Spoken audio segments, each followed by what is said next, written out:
कैवलं चिदेनम् अव्यन्नं वैनं दिगेनं लघूयं अमोहं ममस्तु एहन्नं वरेणं नयेति नर्वेणं प्राणायं परन्तु जपेनं जपायं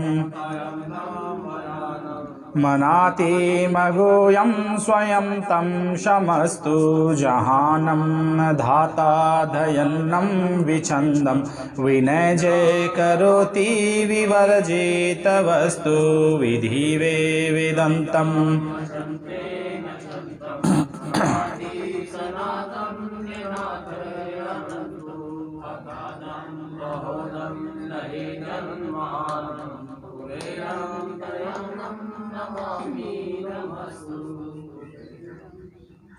श्रीमद् करुणासागर महाराज की जय, कैवल धाम की जय, जगत गुरु श्री अविचल देवाचार्य महाराज की जय।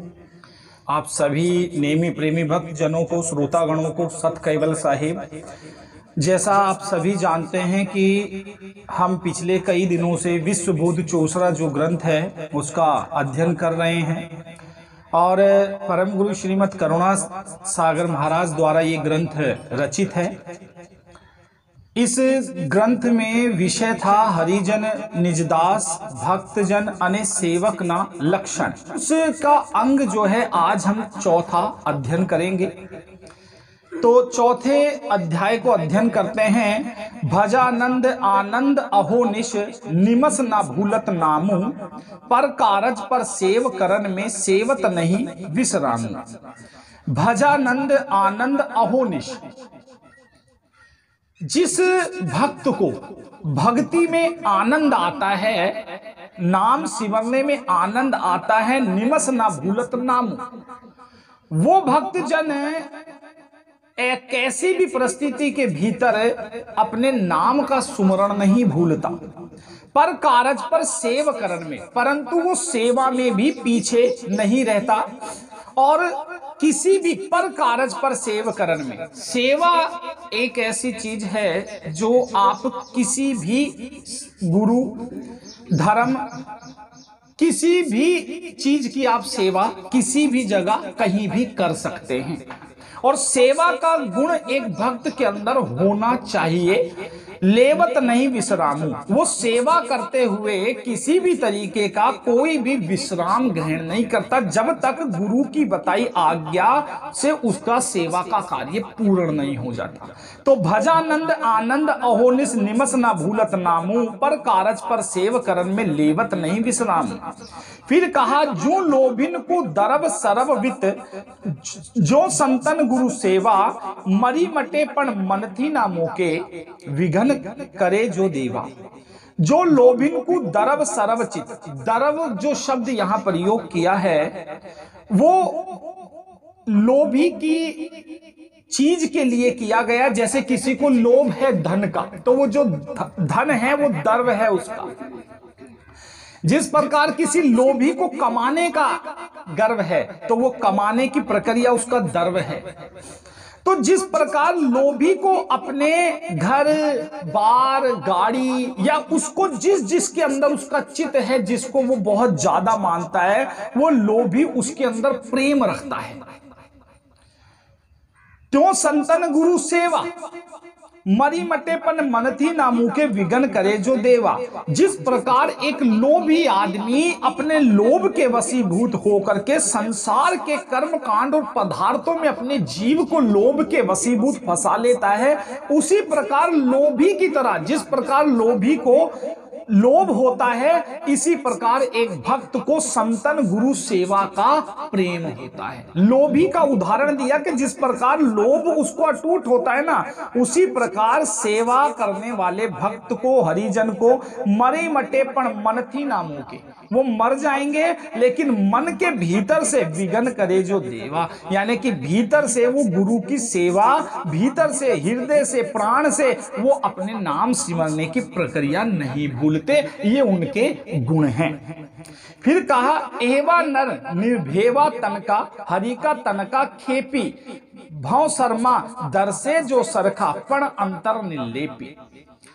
एवा नर, कैसे नर? निर्भेना तनका, हरि का तनका खेपी, कि हम भक्ति करते हैं सभी, परंतु भक्ति करने के दौरान एक प्राणी भक्ति करता है और भक्ति करते करते करते करते उससे समय बीत जाता है। समय बीतते बीतते उस समय के साथ उसे अनुभव उत्पन्न हो जाता है। ये निस्वार्थ भक्ति हुई। भक्ति तो करता है पर भक्ति करते करने में कोई लालच नहीं होती, उसे अनुभव उत्पन्न होता है। एक भक्त भक्ति करता है किसी कारण वशीभूत, मेरा ये कार्य हो जाए तो मैं भक्ति करूंगा, तो जब तक उसका कारण पूर्ण नहीं होता तब तक उसका मन उस भक्ति में अटूट रहता है। कारण पूर्ण होने के बाद फिर उसका मन जो है लोभ की ओर चला जाता है। तो कहा एवा नर निर्भेवा तनका, हरि का तनका खेपी। खेपी जो शब्द प्रयोग किया है, ये खेपी शब्द उसको कहते हैं जैसे पहले के जमाने में खेत के अंदर जो है कार्य करने वाले जो होते थे, तो वो सारा सामान एक जगह से, अगर 10 किलो है तो 10 का 10 किलो सामान एक जगह से दूसरी जगह पूरे का पूरा ले जाते थे, उसको खेपी कहते थे। तो परम गुरु ने हरिजन तनका खेपी, उन्होंने ये खेपी शब्द हरिजन के लिए लगाया, दास के लिए लगाया। क्यों लगाया? क्योंकि खेपी वही होता है जिसका तन, मन और धन और 4 अंतःकरण पूर्णता परम गुरु और गुरु की सेवा में रहेगा, वही खेपी कहलाएगा।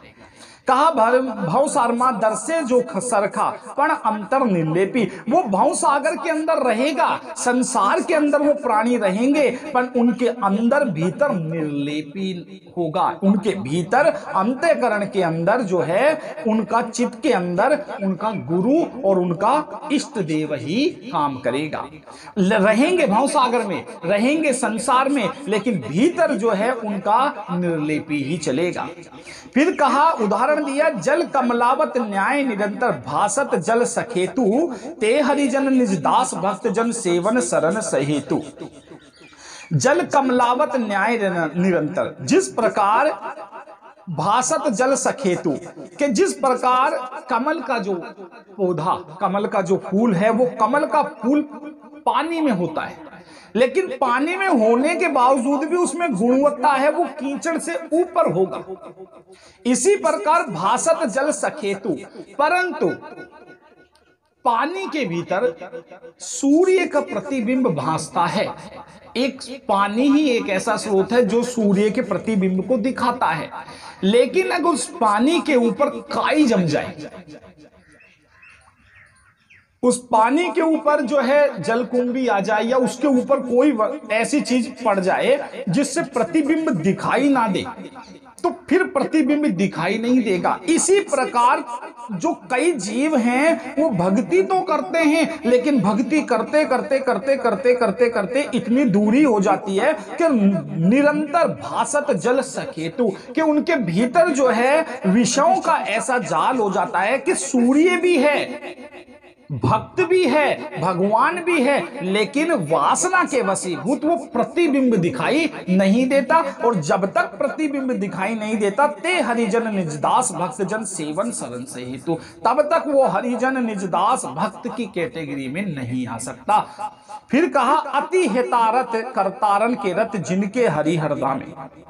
बहुत सुंदर बात परम गुरु ने यहां कही है, अति हितारत करतारन के रथ जिनके हरि हरदा में। रथ जो शब्द का प्रयोग किया है, ये भगवान ने भक्त के हृदय की उपमा करी है कि अति हितारथ जिनके हरि हरदा में। अब हृदय के भीतर भगवान विराजे, क्यों और कैसे? एक ही साधन है, प्रेम। भक्ति में प्रेम होगा और लेस मात्र भी छल नहीं होगा तो प्रेम दुगना हो जाएगा। तो कहा अति हितारत करतारन के रथ जिनके हरि हरदा में, के जिनके हरि हृदय में, हृदय रूपी रथ में विराज जाते हैं ना, एक बार विराज जाए भक्ति से, तो क्या होता है? जब बाजत करतारन के रथ नाथ सदा वश जामे, वो नाथ जो है सदा किसके वश में रहेगा? भक्त के। यहां नाथ जो है, नाथ सदा वस जामे। तो हम उपासना में बोलते हैं ना, अहो नाथ नाथम, नाथ और नाथम, नाथ कहते हैं जो स्वामी है, भक्त है, लेकिन नाथम कहते हैं जो एक ही स्वामी है, दूसरा उस जैसा कोई हो ना, उसको कहते हैं नाथम। और नाथ जो सभी के लिए प्रयोग हो। तो कहा कि जब बाजत करतारन के रथ नाथ सदा बस जामे, उनके हृदय में कौन विराजेगा? नाथ विराजेंगे। जो जो उनके इष्ट होंगे वो उनके हृदय में विराजेंगे। लेकिन परम गुरु को विराजना है तो कहना ही पड़ेगा अहो नाथ नाथम जनामी जनामी और मंदम मतियम तमोसद गतियम। गर्भवती, फिर उदाहरण दिया, गर्भवती जो नार नचित नहीं, थबक ठेसनी चिंता। कैसे? उदाहरण दिया, जिस प्रकार गर्भवती स्त्री जू नर नचत नहीं, थबक ठेसनी चिंता। जिस प्रकार किसी स्त्री के गर्भ में गर्भ है और उसको चिंता होती है, किस चीज की चिंता? ठोकर ना लग जाए, उसको इस चीज की चिंता होती है। वो पैर सावधानी से रखती है क्योंकि उसके गर्भ के भीतर शिशु है, वो शिशु को हानि ना हो जाए, इसलिए वो बिल्कुल डर करके चलती है। एक डर तो ये हुआ, और एक डर वो होता है जब पति नहीं होता और स्त्री के गर्भ के भीतर, पति मर जाए और स्त्री के गर्भ के भीतर शिशु उत्पन्न हो, तो फिर जवाने से डर होता है।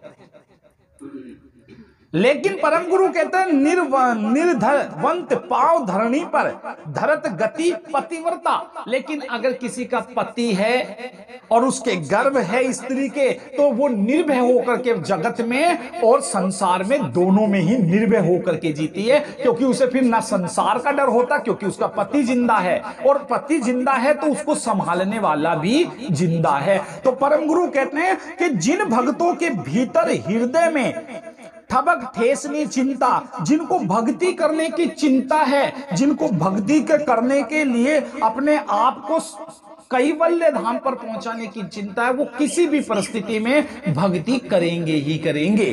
तो कहा डरत नहीं पतिव्रता, कि जो स्त्री पतिव्रता होगी उसको कोई डरने की चिंता नहीं है, वो निर्भय होकर के घूमती है। फिर कहा जो हरिजन गर्भित उर भगवत थबक ठेस जुगंता। जिस प्रकार गर्भवती स्त्री को गर्भ के दौरान समाज की और अपने शिशु की चिंता होती है ना, उसी प्रकार एक भक्त को भगवान की चिंता होती है। कैसे? जो हरिजन गर्भित उर भगवत, जिस प्रकार स्त्री के गर्भ में जो है शिशु होता है, तो एक भक्त का गर्भ क्या है? हृदय। उस हृदय में कौन है? भगवान। तो जब उस भगवान उसके हृदय में होता है ना, तो जिस प्रकार गर्भवती स्त्री सावधानियां रखती है, तो उसी प्रकार जो है एक भक्त भी डरित डरित धरत चलत जू चित्ता जदिप नर रहत ना नचनता, कि उसको डर होता है समाज का, मैं ये काम ना करूं। जैसे कोई ब्राह्मण होता है, उसको चोटी धरी है, उसको तिलक है, और अगर वो कोई गलत काम करता है तो जमाना क्या कहता है, यार दिखता तो ब्राह्मण है लेकिन गलत काम करता है। इसी प्रकार जिस भक्त के हृदय के भीतर नारायण विराजमान होगा, जिस भक्त के अंदर हृदय में गुरु विराजमान होगा, सच्ची भक्ति विराजमान होगी, उसको ये चिंता होगी कि मेरे से भक्ति में कोई गलत कार्य ना हो जाए, मेरे गुरु जो मेरे चित्त में रहते हैं वो मेरे से जुदा ना हो जाए, ये उसको चिंता होती है। डरी दरित धरत न चलत जोन चित्तवंता तदिप न रहत नचंता। वैसे वो जीव संसार में नचिंत नहीं घूमते,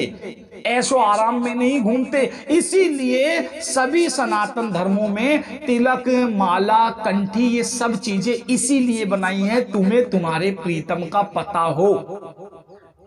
तुम तिलक लगा करके गलत काम ना करो, तुम कंठी पहन के गलत कार्य ना करो। इसीलिए कई दुआएं दी जाती है। जब तुलसी की कंठी गुरु धारण करवाते हैं तो तुलसी की कंठी के इतने नियम होते हैं कि उसको पहनने वाला बहुत नियम पालन करता है।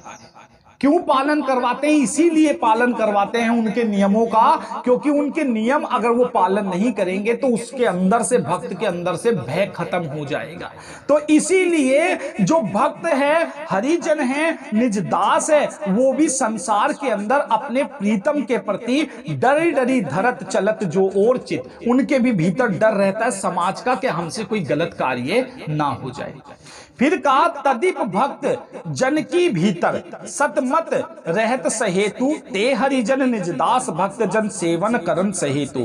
तदीप भक्त जन के भीतर, के भक्ति के अंदर भक्त समतम रहत सहेतु, वो हमेशा भक्ति में विलिप्त रहेगा, चूर रहेगा। देखो कई बार क्या होता है, हम कहीं सत्संग में जा रहे हैं, तब हमने भाल तिलक किया, सत्संग के लिए किया भाल तिलक, या परम गुरु के लिए किया। यदि परम गुरु के लिए भाल तिलक करना है तो तुम्हें चार दीवारी में घर में भी करना होगा। तो आपका चित्त और आपकी बुद्धि क्या कहती है उसके लिए, ये तुम्हारे ऊपर तय है। अगर परम गुरु को पाना है, परम गुरु से प्रेम करना है, तो वो तो जहां आपके भीतर घर में विराजमान है, जहां आपके चेतन देह गुरु विराजमान है, वहां मिलेंगे ही मिलेंगे, उसमें कोई शंका नहीं है। लेकिन तुम्हारा चितवन किस दिशा में चित करता है, तुम्हें कौन किसको क्यों पहली प्रायोरिटी देते हो, तुम्हारा चितवन भी उधर ही जाएगा। फिर कहा पण हरिजन संतन करुणा से रहत वदन हस्ताई, जिनके सिर सामरत साहें तू कुन सकत पछताई। अब देखो, पण हरिजन संतन करुणा से, हरिजन किसकी? संतों की करुणा से। किसकी करुणा से? हरिजन संतों की करुणा से रहत वदन हस्ताई, हमेशा वो भक्त हंसते हैं, हमेशा वो खुश रहते हैं, हमेशा परिवार में वो नचिंत रहते हैं। परंतु जिनके सिर सामरत साहते, जिनके सिर पर सामरत साहेब का हाथ है, कुन सकत पछताई, उनको कौन पछतावा करवाएगा किसी चीज का? जिसके ऊपर साहेब का खुद का हाथ हो, उसके ऊपर खुद विराजमान, उसके हृदय में परम गुरु हो, उसको कौन पश्चाताप करवाएगा किसी चीज का? उसको कैसे कोई पश्चाताप करवाएगा? शनि लग गया, सवाल ही पैदा नहीं। देखो एक बार कबीर साहब थे ना, उनके पास क्या हुआ, एक शिष्य चले गया जब वो प्रवचन कर रहे थे, तो वहां पर क्या, वो शिष्य जब प्रवचन करे तो सभी शिष्य चले गए, लेकिन एक शिष्य दरी पर रह गया। तो जब वहां पर कबीर साहब ने पूछा भी तुम क्यों रह गए, क्या हुआ? कि प्रभु मुझे आपसे कुछ बात करनी है। उन्होंने बोला ठीक है, तो उन्होंने बात करी, तो बोला मेरी जो गृहस्थी जीवन है ना, वो बहुत खराब हो गया। मैं अपने ग्रस्त में रहता हूं, लेकिन मेरा गृहस्थी जीवन इतना खराब हो गया गुरुजी कि जब मैं आपका प्रवचन सुनता हूं ना, तब भी मेरा चित्त मेरे ग्रस्त में ही रहता है। मैं आता तो हूं, सुनता तो हूं, लेकिन मेरा चित्त कहां रहता है? ग्रस्त में रहता है। तो ग्रस्त के चितवन के कारण मेरा चेतन ज्ञान भी छिन्न हो रहा है, इसका मुझे समाधान दो। कबीर साहब ने अपने जो है भीतर कुटिया में एक शिष्य को बोला, एक दिया जला ला। सुबह का समय धूप निकल रही, वो एक दिया जला के लाया, बोला रख दो। उस शिष्य ने लाके रख दिया। उसका उत्तर दे रहे हैं कबीर साहब ये, वो शिष्य दिया लाया, जला करके दिया रख दिया। फिर बोला मीठा ले आओ, वो जाकर के अंदर से कुटिया से नमकीन लेकर के आया, बोला रख दो, रख दिया। अब रख दिया तो वो जो उत्तर लेने वाला था वो बोला यार ये तो भाई अजीब ही, कोई मुझे लगता है ये मेरे पे ध्यान नहीं दे रहे। वो उठ के जाने लगा। जब जाने लगा कबीर साहब ने उसे रोका, भाई तू जाता क्यों है? बोला कि मैंने जो तुम्हें पूछा उसको तुम बताए नहीं, कि तेरा उत्तर दे तो दिया। बोला कैसे, मेरे को तो समझ ही नहीं आया। कह रहा ये जो दीपक मंगाया, ये जलता हुआ, ये देख रहा है उजाले में काम आ रहा है? बोला ये उजाले में काम नहीं आ रहा। तो कह रहा ये जिस प्रकार उजाले में दीपक काम नहीं आ रहा, मीठे की जगह नमकीन काम नहीं आ रही, तो फिर अब करना क्या है? बोला समावेश ही करना पड़ेगा। तो कहा, कहने का इसका मतलब यह है कि जब हमारे चित्त के अंदर हमारे अंतस्करण, चारों अंतस्करण बेकार गति में चले जाते हैं, तब हमारे भीतर का दिया अंधेरे की ओर जाता है और मीठे की जगह नमकीन स्वाद आता है। तो इसीलिए उस शिष्य को सत्संग भी नहीं भाता और उसको गुरु सेवा भी नहीं भाती। इसीलिए कहा, वेद पुराण शास्त्र संयुक्ता भुगत भक्ति रसिन के, जो अमली के अमल बिना कहीं संतोष नहीं तन मन के। देखो, वेद पुराण शास्त्र पढ़ लो, जुगत भक्ति रसन के, लेकिन जिसको जिसमें रस आएगा, जिस प्रकार, एक उदाहरण दूं, जिस प्रकार मदिरा पीने वाले को काय में रस आएगा, मदिरा में। अब उस मदिरा की जगह उसे पानी पिला दो, चाहे उसे पेप्सी पिला दो, चाहे उसको घोल कर रूह अफ़ज़ा पिला दो, चाहे उसको बहुत अच्छा कुछ पकवान खिला दो, या पीने का सारा सामान जो बढ़िया बढ़िया है वो पिला दो, दही पिला दो, लेकिन उसको पीने में आनंद किस में आएगा? मदिरा में, क्योंकि वो चित्त, उसके चित्त में क्या है? मदिरा है। तो इसी प्रकार जो अमली के अमल बिना कहीं संतोष नहीं तन मन के, तो इसी प्रकार जो हरिजन निजदास भक्त जन होते हैं ना, उनको वही चीज में अमल मिलता है जिस चीज के वो शौकीन होंगे। तो जो हरिजन है, निजदास है, भक्त है और सेवक है, इनको गुरु सेवा और संत की सेवा में ही रस मिलता है, दूसरे में जगत के अंदर रस नहीं मिलता। तो इसलिए ये जगत में तो रहते हैं, लेकिन ये थोड़ी देर बाद जगत में रह करके वापस कहां जाते हैं? गुरु सेवा में, गुरु भक्ति में। इन्हें आनंद आता है। लेकिन जो सेवक गुरु सेवा में होते हैं, जैसे कई बार क्या होता है, मधुमक्खी का जो शहद होता है, उसे कई विद्वान बताते हैं, बहुत ज्यादा उसकी पहचान बताते हैं, पानी में तार बनाएगा, नोट पे लगा दोगे जलेगा नहीं। लेकिन कई बार क्या होता है कि नोट पर लगा दिया और उसको आग लगा दिया ना 500 के नोट पे, तो शहद तो 200 रुपए किलो होगा, लेकिन अगर असली नहीं होगा तो नोट भी क्या कर देगा? जला देगा 500 का, तो शहद पड़ जाएगा 700 रुपए किलो, नकली शहद। तो कई बार क्या होता है, हम भक्ति तो करते हैं, लेकिन भक्ति करने के कारण इतनी गलतियां कर बैठते हैं कि हम शहद को परखने के चक्कर में खुद ही जल जाते हैं। तो कहा, त्यों हरिजन के अमल भक्ति रस, युगल युगल जस गाई, कोटि उपाय करत नहीं बिछरत, कसत कले साई। देखो, जो हरिजन होगा, हरिजन की क्या पहचान होगी? वो सेवा करेगा, कहीं भी वो कहीं भी सेवा करेगा। आप कभी देखना, कई स्त्रियां काम करती है घर में, तो वो कहीं भी चले जाएगी ना, अगर उन्हें झाड़ू मिली और गंदगी मिली तो मार देगी झाड़ू। उससे पता चल जाएगा ये स्त्री सफाईदार है, मार देगी। कोई स्त्री बर्तन मांजती है, उसको बर्तन मांजने में आनंद होता है, तो कहीं गंदे बर्तन दे देगी तो वो धो ही देगी उस बर्तन को। ऐसे ही हरिजन भक्त जो होंगे ना, वो कहीं भी भक्ति में जाए, वो भक्ति में गुरु की सेवा कर ही लेंगे। कितना ही हटा लो, छूते छूते भी लास्ट में गुरु जी के चरण छू ही आएंगे, उनमें प्रेम है। युगल युगल बस गाई, वो युगों युगों तक भी जो है भूलते नहीं है। क्यों? कोटि उपाय करत नहीं बिछरत। जो भक्त होगा, हरिजन होगा, निज दास होगा, वो कोटि उपाय करने के बावजूद भी बिछड़ेगा नहीं। कसत करण कसल ले छाई, उसको कितना ही कस लो, लेकिन उसके बावजूद भी उसका मन संसार में नहीं लगता।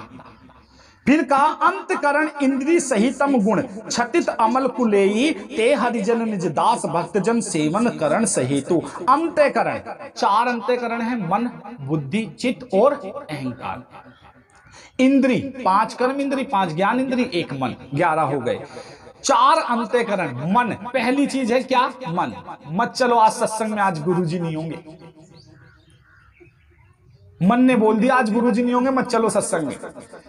बुद्धि ने बोल दिया हाँ यार कोई बात नहीं, कल चलेंगे, कल गुरुवार है, तो गुरुवार में ही आओगे। फिर बुद्धि ने बोल दिया ना गुरुवार को, तो गुरुवार में आएंगे। मन, बुद्धि, चित्त ने तो कर ही दिया चितवन के कोई बात नहीं, जैसे रजा में राजी हम भी ले लेंगे सजा। मन, बुद्धि, चित्त और फिर अहंकार। अहंकार तो भक्ति में तो आएगा ही नहीं, ये तो दूर रहता है भक्ति से। तो भक्ति से तो वैसे भी अहंकार दूर रहता है, और अगर आ गया भक्ति में तो ज्यादा से ज्यादा क्या करेगा? मंदिर छोड़ के भाग जाएगा। यही हो सकता है। तो वो कहते हैं अंतःकरण, 4 अंतःकरण हैं, ये भक्ति के लिए बहुत जरूरी है। इनको समझना, इनको संयम रखना, इनको बराबर सम रखना बहुत जरूरी है। अंतःकरण इंद्रिय सहितन गुण, और इंद्रियों पर इसका प्रभाव पड़ेगा, इंद्रियों का प्रभाव इस पर पड़ेगा, एक दूसरे में ये पूर्ण है। छकित अमल कुलेतु ते हरिजन निजदास भक्तजन सेवा शरण सहेतु, के ऐसे हरिजन निजदास और भक्तजन सेवा में पति पूर्णता की तरह चूर होते हैं, और ऐसे ही हरिजनों को, निजदास को, भक्तजनों को ही परम गुरु श्रीमद करुणा सागर महाराज ने ये लक्षण बताए हैं कि इनके भीतर ये सारी चीजें हैं। तो इसी प्रकार इस ग्रंथ को आगे चलाएंगे, करते रहेंगे। और जो गुरुजी ने उपासना का जो नियम बनाया है, जो हमें करना है, महीने में एक बार परिवार को आना है, तो हमारा सौभाग्य, देखिए दत्ता दुर्लभ मनुष्य तन जाना, और उससे भी दुर्लभ है गुरु की सेवा।